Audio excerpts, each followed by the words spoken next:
Vamos a empezar la enseñanza de hoy. En este día vamos a enseñar. Así que si está viendo, por favor, coja su Biblia y vamos al libro de Efesios, el capítulo 1. Y yo decía en Facebook, y mencionaba, y decía, que la Biblia dice que para el creyente las cosas viejas pasadas, dice la Biblia, todas son hechas nuevas. ¿Nuevas cuándo? Son hechas nuevas cuando venimos a Cristo.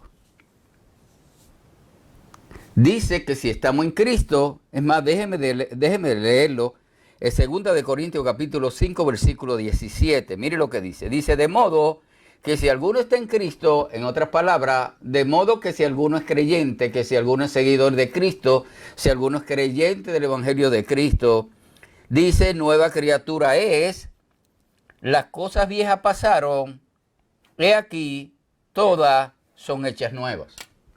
Lo viejo pasó, está diciendo, y ahora en Cristo Jesús las cosas son nuevas. Lo que era antes, ahora es nuevo. Lo que se hacía antes, ahora es diferente, es nuevo. Y yo siempre enseño y digo que cuando uno ve la Biblia en realidad, la palabra de Dios es sumamente práctica. A veces las personas no se benefician de lo que es la palabra de Dios y sus vidas no cambian porque en realidad no entienden y no reconocen que la palabra de Dios es práctica. Por eso cuando usted ve, la Biblia misma enseña cómo en realidad es que uno tiene que interpretar, y no solamente interpretar, me refiero cómo uno realmente, cómo la Biblia funciona en términos sencillos. Porque la Biblia es práctica. Santiago capítulo 1, versículo 22 al 25, mire lo que dice que nosotros tenemos que hacer con la Biblia. Versículo 22 de Santiago 1 dice, pero sé hacedores de la palabra, y no tan solo oidores, engañándoos a vosotros mismos. Porque si alguno es oidor de la palabra solamente, añado yo, pero no hace lo que ella te dice, no hacedor de ella, solamente escucha, pero no hace, este es semejante al hombre que considera en un espejo su rostro natural. Porque él se considera a sí mismo y se va, y luego olvida cómo era. Mas el que mira atentamente a la perfecta ley, a la palabra, la de la libertad, y persevera en ella, no siendo oidor olvidadizo, sino hacedor de la obra, este será bienaventurado en lo que hace. La Biblia claramente enseña que la Biblia, la palabra de Dios, si tú quieres ver cambio en tu vida, no solamente tienes que oírla. Esto como funciona, lo que Dios pone aquí, su palabra, y utilizó personas, y le escribió aquí en la Biblia, funciona cuando uno oye y hace. Así es que funciona. Y en este día, yo voy a coger aquí, por ejemplo, lo que es Efesios capítulo 1 y capítulo 2. ¿Para qué? Porque yo decía y mencionaba que la palabra se puede demostrar. La palabra, en cierta manera, yo decía en Facebook, uno puede demostrar paso por paso que la palabra es práctica. Y yo lo que quiero traer en este día es lo que dice la Biblia acerca de que el que está en Cristo, dice aquí, es una nueva criatura y las cosas viejas pasaron y ahora todas son hechas nuevas. Ahora la pregunta es, ¿cómo ocurre eso? ¿Cómo es que dice la Biblia que tan pronto llegamos a Cristo, hay algo que ocurre en el creyente, que las cosas de antes se cambian? Que lo viejo se quedó atrás y ahora hay cosas nuevas. Que la manera de hacer las cosas antes de venir a Cristo no son las mismas cuando uno viene a Cristo. ¿Cómo ocurre eso en la práctica? Y eso es lo que yo voy a ver y vamos a ver ahora en la Biblia específicamente, paso por paso, de manera sencilla, para que entiendan, sobre todo los creyentes nuevos y los viejos también, entiendan cómo realmente ocurre, qué es lo que ocurre cuando nosotros venimos a Cristo. ¿Por qué la Biblia dice que las cosas viejas pasaron? Cuando aún tú te das cuenta que aún cuando venimos a Cristo, ok, hay cambios, pero hay cambios espirituales, pero la parte natural, la parte de las pasiones tuyas, de los problemas tuyos, probablemente de tu depresión, del abuso sexual tuyo, del abuso emocional, esas cosas, aunque tú vengas a Cristo en ese instante, no cambian inmediatamente. ¿Cómo ocurre eso? ¿Por qué si venimos a Cristo entonces estamos padeciendo de la misma cosa? Número uno, porque cuando uno viene a Cristo, ocurre un cambio espiritual, inmediatamente viene a Cristo. Aunque uno no lo sienta, uno lo percibe, no lo perciba. ¿Me sigue? Ahora, ¿cómo es que las cosas viejas de la vida de uno cambian, ahora son nuevas, son diferentes? Mire lo que dice Efesios capítulo 1. Y vamos a ir verso por verso. Así que coja su Biblia y si ve este video luego, hágalo y escúchelo con su Biblia. Porque lo que quiero es que vean específicamente lo que la Biblia dice acerca de eso. Yo tengo la Biblia aquí, esta es la versión Reina Valera del 60. Y vamos a comenzar con el versículo número 1 de Efesios capítulo 1.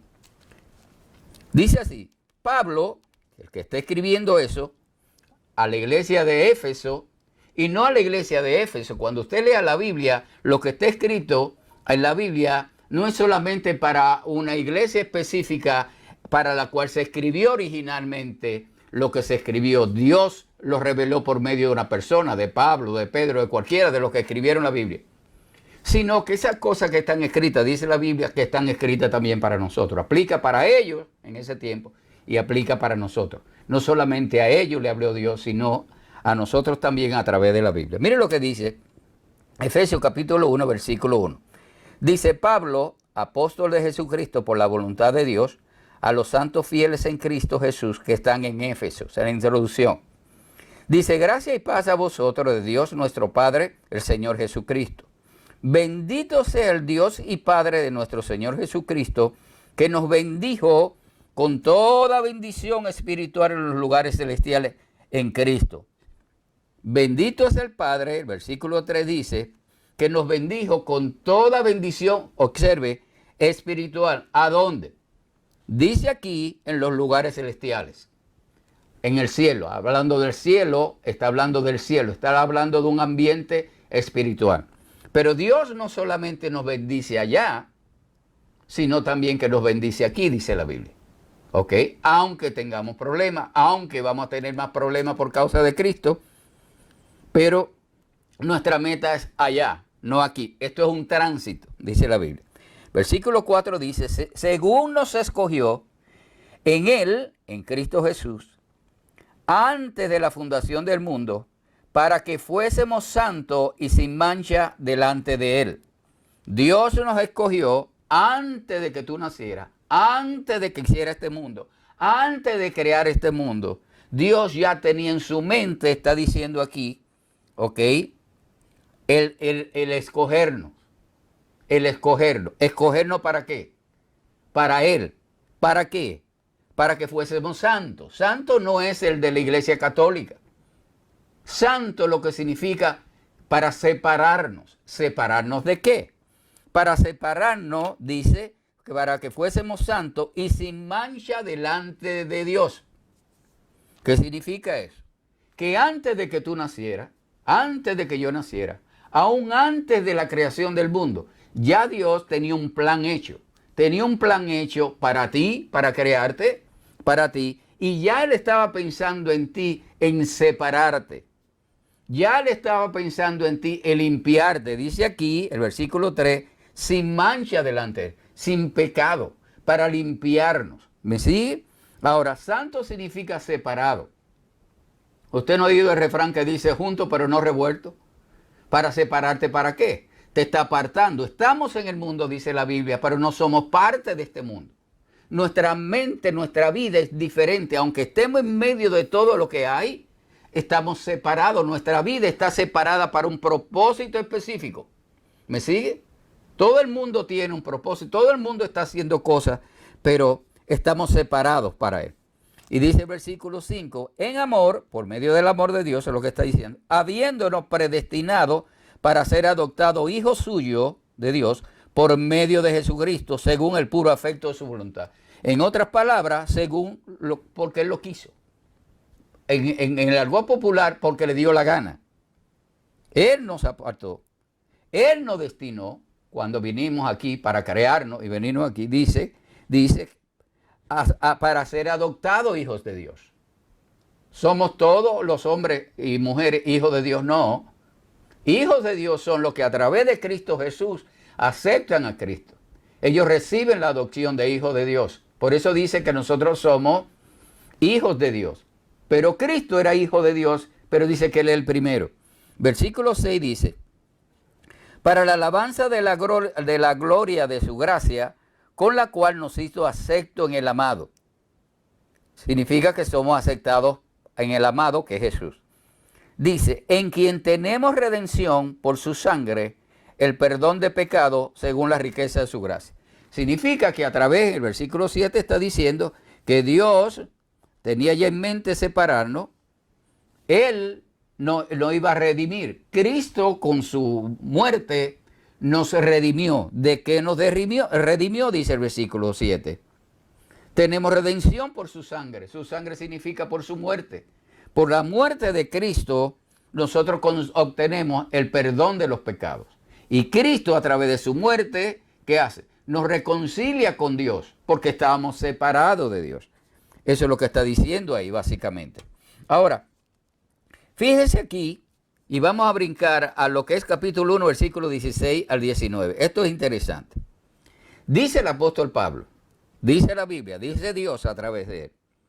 Versículo 16 del capítulo 1 de Efesios, dice, no ceso de dar gracias por vosotros, haciendo memoria de vosotros en mis oraciones, para que el Dios de nuestro Señor Jesucristo, el Padre de gloria, os dé espíritu de sabiduría y de revelación en el conocimiento de Él, alumbrando los ojos de vuestro entendimiento, para que sepáis cuál es la esperanza, anote eso, número 1, a que Él os ha llamado, a ti y a mí, y cuál es la riqueza de la gloria de su herencia en los santos, y cuál es la supereminente grandeza de su poder para con nosotros los que creemos. Aquí lo que está diciendo en síntesis, el versículo 16, 17, el apóstol Pablo le está diciendo a ellos y nos está diciendo a nosotros.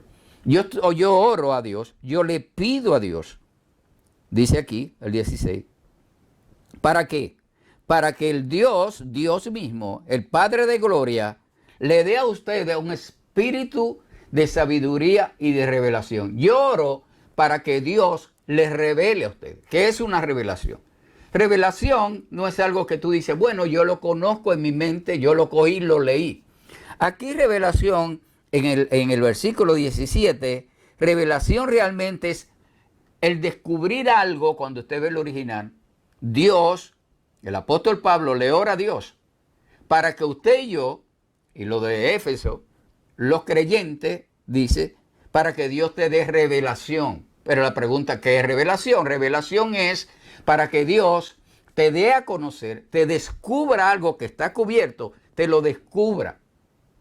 ¿A dónde te lo va a descubrir? ¿Cómo tú logras esa revelación? Yo oro para que Dios te dé ese entendimiento y te alumbre a ti. ¿Ves? Está en oscuridad, no sabe lo que hay, pero el Espíritu Santo te revela, te descubre, ¿ok? Y te dé una revelación acerca de 3 cosas. ¿De qué está hablando aquí? Número 1, mire que dice aquí, en el versículo 18, para que sepáis cuál es la esperanza. Pregunta. A la cual os ha llamado Dios. Número 1, para que tú sepas y yo sepa y tenga la revelación de cuál es la esperanza que Cristo, que Dios nos ha llamado a través de Cristo Jesús. ¿Cuál es la esperanza? Pregunta, ¿cuál es la esperanza? ¿Qué es esperanza?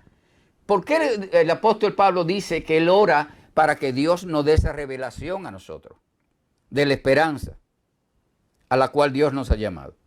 Cuando usted ve esa palabra esperanza, no es la esperanza que uno conoce como se dice, yo tengo una esperanza, no. Aquí el apóstol Pablo está orando a Dios para que nos dé la revelación de la esperanza, que nos dé seguridad. Aquello que Dios nos ha llamado al evangelio, que Dios nos lo revele. que nosotros podamos conocer ciertamente, no intelectualmente cuando usted ve la Biblia, cuando dice entendimiento del versículo 18, no, dice, la original dice que abra los ojos de tu entendimiento, de tu corazón, internamente, ¿ok? Eso es lo que yo oro, que tú sepas realmente, ¿ok? ¿Cuál es la seguridad? ¿A qué te llamó Dios en el Evangelio de Jesucristo? Que tú sepas realmente qué es el Evangelio. ¿Cuál es el propósito del Evangelio? Número uno.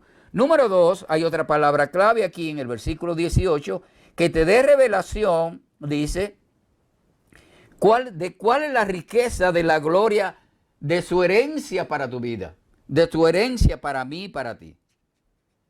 En otras palabras, te dé revelación del Evangelio, cuán importante es el Evangelio, pero no un conocimiento, sino que te asegure el Espíritu Santo aquello que tú confesaste y aceptaste. Y número dos, dice que puedas saber, dice la Biblia, no lo digo yo, que puedas saber en realidad cuál es la herencia que nosotros vamos a recibir. ¿A qué herencia se refiere? No se refiere a dinero o lo que te deja tu papá o tu mamá, sino que te dé la revelación, que Él te descubra, que tú puedas saber ciertamente que el Evangelio de Jesucristo y como creyente de Jesucristo, ¿cuál es tu herencia? ¿Qué es lo que tú vas a heredar? ¿Qué es lo que Dios tiene reservado para ti, para recibir? Cuando uno ve la Biblia dice que nosotros cuando venimos a Cristo somos reconciliados con Dios porque estábamos separados. Pero eso no se queda ahí. La Biblia dice, y eso va a ocurrir en la Biblia, todavía no ha ocurrido, que nosotros, dice la Biblia, que nosotros ahora fuimos resucitados, y lo voy a probar aquí por la Biblia, resucitados pero espiritualmente, ¿ok? Pero va a llegar un momento que los creyentes y seguidores de Jesucristo van a ser resucitados físicamente. Físicamente, cuando tú mueras y yo muera, el cuerpo nuestro va a resucitar, así como resucitó Cristo, que lo hizo a través de un poder sobrenatural que es el Espíritu Santo de Dios operando en uno, en el creyente. Así nosotros vamos a ser resucitados, dice la Biblia. Eso va a ocurrir. Eso es parte de la herencia, eso es parte de lo que Dios tiene reservado para ti. Pero no se queda ahí tampoco. La Biblia dice que este cuerpo mortal, este cuerpo corrupto que se enferma, que le da cáncer, que se pudre, que lo entierra y desaparece y comienza a oler mal, a pudrirse, a corromperse, dice que también una de la herencia de nosotros es no solamente que vamos a ser resucitados, sino dice la Biblia que el cuerpo va a ser glorificado y vamos a tener un cuerpo como el de Cristo.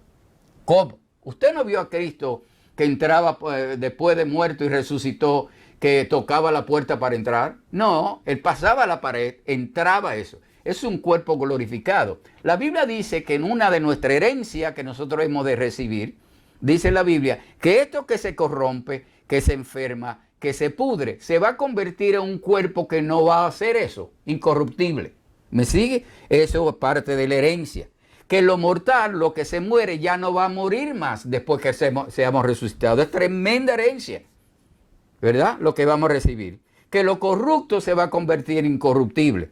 Eso es lo que Pablo está orando a Dios para que nos dé a nosotros los creyentes esa revelación, que estemos seguros que Dios mismo, el Espíritu Santo, nos revele a nosotros qué es lo que nosotros esperamos en este Evangelio. ¿Qué es lo que Dios tiene reservado para nosotros? Y eso no es todo. La Biblia dice también que va a llegar un momento que este orden mundial, todo este mundo que usted ve, todo va a cambiar. Y va a cambiar de una manera tan gloriosa, dice la Biblia, eso es parte de la herencia. Léalo en la Biblia. Que las cosas que están hechas ya no van a ser como son. Porque dice, utilizando un ejemplo, que el león dice que va a dormir con el cordero, con la ovejita. El león y el cordero. Eso no ocurre ahora. Ahora el cordero y el león se lo come. Lo que está significando en la Biblia es que va a haber otro orden mundial.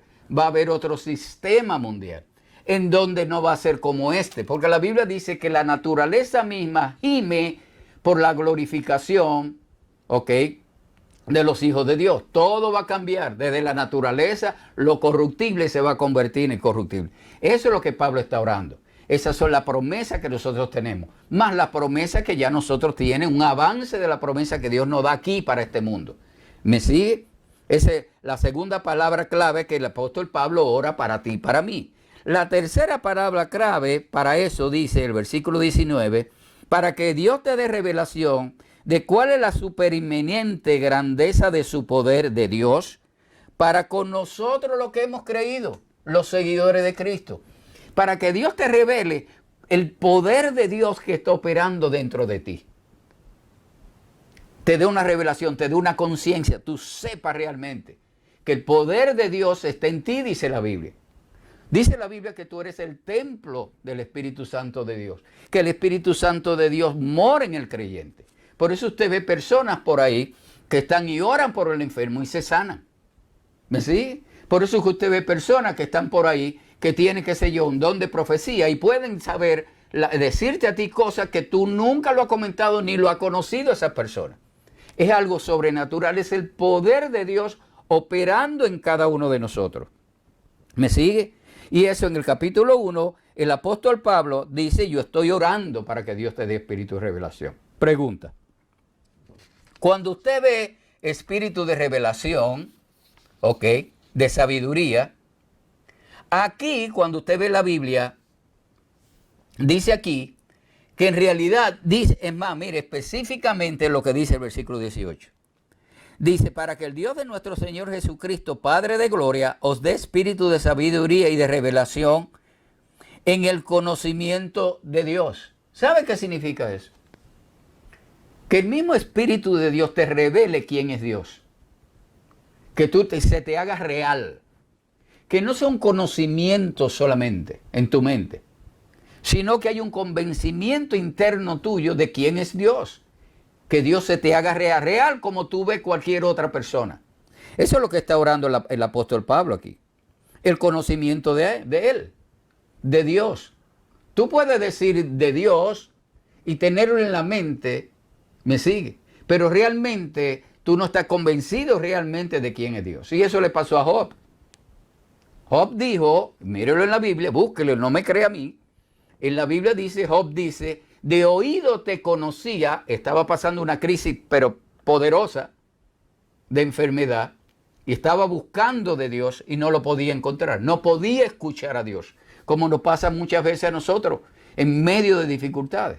Tratamos de buscar a Dios, a David le pasó lo mismo, a Job le pasó lo mismo. En medio de la crisis, cuando uno quiere encontrar a Dios, muchas veces Dios está callado. No significa que Dios no está haciendo nada.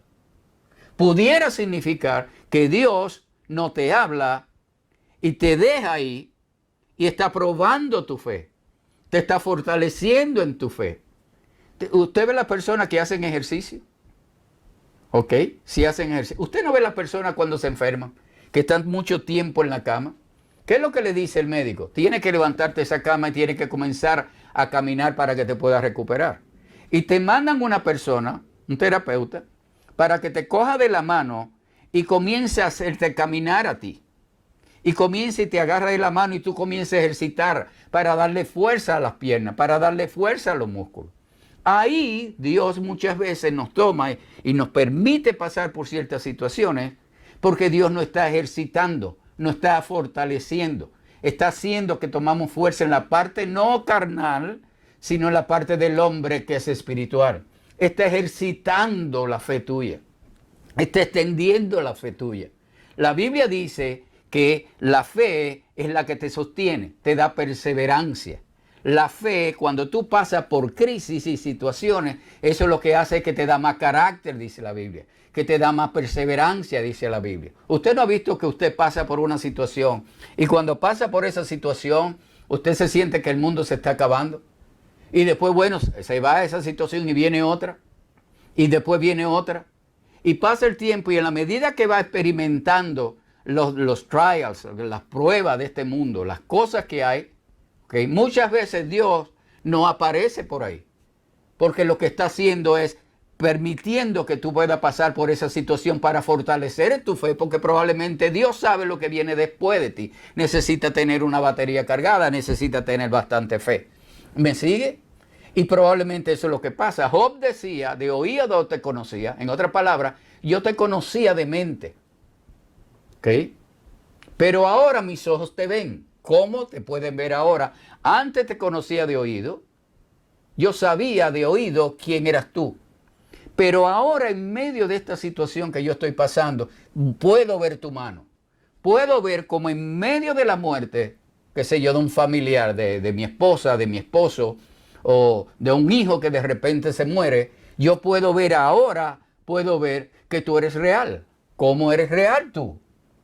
Usted no ha oído personas que son creyentes que dicen, oye, estoy pasando por una situación, y usted lo ve que Dios lo sostiene, y es una cosa para cortarse las venas, mas sin embargo esa persona está firmado. Eso es lo que la Biblia dice, que es una paz que sobrepasa todo entendimiento.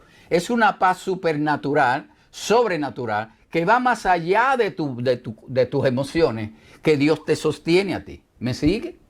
Y entonces, eso es lo que está diciendo aquí, cuando dice aquí que está orando el apóstol Pablo, ¿ok? Y está orando por esas tres cosas. Por la esperanza, por la herencia que tienen los santos y por el poder de Dios que opera en los santos. Ahora, esa revelación no es natural. No es natural. Aquí dice el 18, yo estoy orando para que Dios les dé espíritu de revelación y le alumbre los ojos de vuestro entendimiento. Entendimiento la gente de una vez asume y dice, bueno, es para que Dios me alumbre el entendimiento. ¿De qué está hablando? De mente. Pero cuando uno ve el original, aquí no dice entendimiento. Aquí dice para que Dios te alumbre, te dé los ojos de vuestro corazón. Los ojos de vuestro corazón. Para que Dios te alumbre los ojos de vuestro corazón. Pregunta, ¿el corazón? ¿Dios me va a alumbrar el corazón este que está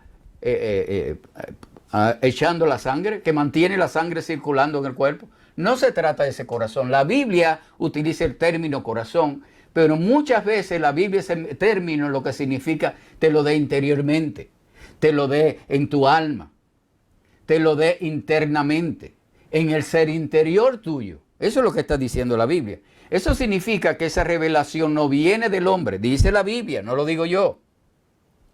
¿Ok? Mire lo que dice aquí, y lo dice específicamente aquí. Revelación, y mire lo que es aquí, es más, yo lo tengo aquí anotado, ¿ok? De lo que es la revelación. Dice aquí que la revelación en realidad es para que Dios dentro de ti internamente ponga algo, te descubra algo, te revele algo, que nunca se te va. Añado yo. Usted no ha visto que hay cosas que usted ve en la Biblia y cosas que usted que nunca se le va de su vida, siempre se acuerda de eso. Porque no es conocimiento, es revelación. Es Dios haciéndolo en el corazón. Lo dice el apóstol Pablo. Dice, para que el Dios de nuestro Señor Jesucristo le dé espíritu de revelación. ¿De dónde viene? Esa revelación viene de Dios, no es natural. No te lo dan en el college, no te lo dan en la universidad, no te lo dan en un instituto bíblico. Mire la fuente donde está. Lo dice la Biblia aquí, el versículo 17. Para que Dios te dé eso. Es sobrenatural. Es algo que Dios pone en tu corazón. Usted no ha leído una parte de la Biblia y usted la lee, la lee, la lee y tiene 20 años leyendo y pasa por ese versículo de la Biblia y nada, es lo mismo. Hasta un día que tú pasas por encima, lee el mismo versículo y hace así, algo se te abre. Y dice, wow, yo no había visto eso. El yo no había visto eso en realidad no es que no lo haya visto con tus ojos natural. La expresión lo que está significando es, tantas veces que yo he leído esto, pero ahora yo sé el significado de eso. Hay algo que me revela, que me dice qué significa eso, aunque yo tengo 20 años leyendo eso. Las personas le dicen, los creyentes le dicen, la Biblia llama una palabra rema, una palabra que el Espíritu Santo es quien hace y te la pone internamente en tu corazón y te convence. Usted no ha visto gente que dice, está en medio y le diagnostican que tiene cáncer. Usted no ha visto creyentes que dicen, pero yo estoy en paz porque hay algo dentro de mí. Yo no sé explicarlo, pero hay algo dentro de mí que me da paz, que me dice, no, yo voy a pasar esto. Pregunta, ¿por qué? No viene de la mente, no es el entendimiento. Es el Espíritu Santo poniéndole una revelación que le da esa seguridad interna. Él no lo sabe explicar. No, porque es sobrenatural. ¿Me sigue? Entonces le da esa paz interna y la persona está en medio del problema. Eso es lo que se llama la paz que sobrepasa todo entendimiento. Que no es del hombre, es de Dios. Así que no tenemos tiempo para más. Vamos a continuar en la próxima enseñanza y vamos a seguir analizando lo que es las cosas viejas pasaron, cómo ocurre eso en nosotros. Cómo es paso por paso que la Biblia explica y dice cómo ocurre eso realmente. ¿Me sigue? Hay personas que tienen malentendido y piensan que cuando viene a Cristo, ya yo me entregué a Cristo. Ahora pasa adelante, confiesa a Cristo y cuando confiesa a Cristo, ¿ok? Y no es que no ha pasado con personas, pero si usted ve la mayoría de las personas cuando pasan a Cristo, ellos esperan, sobre todo nuevos creyentes, que ya las cosas viejas ya pasaron, todas son nuevas. O sea, en otras palabras, si viene deprimido a Cristo y es lunes, lo confiesa el lunes y ya el martes la depresión se le va. ¿Me sigue? Si tiene resentimiento contra su esposa o su esposo, o contra su papá o su mamá que lo abusaron, ya el lunes lo acepta a Cristo y el martes se le va. No, hay un trabajo, es progresivo, pero hay algo que ocurre cuando uno viene a Cristo. Es importante que las personas entiendan. En Cristo hay solución. Cristo es real y lo vamos a poder demostrar en la próxima clase. Así que no tenemos tiempo para más. Que el Señor les continúe bendiciendo y hasta el próximo programa.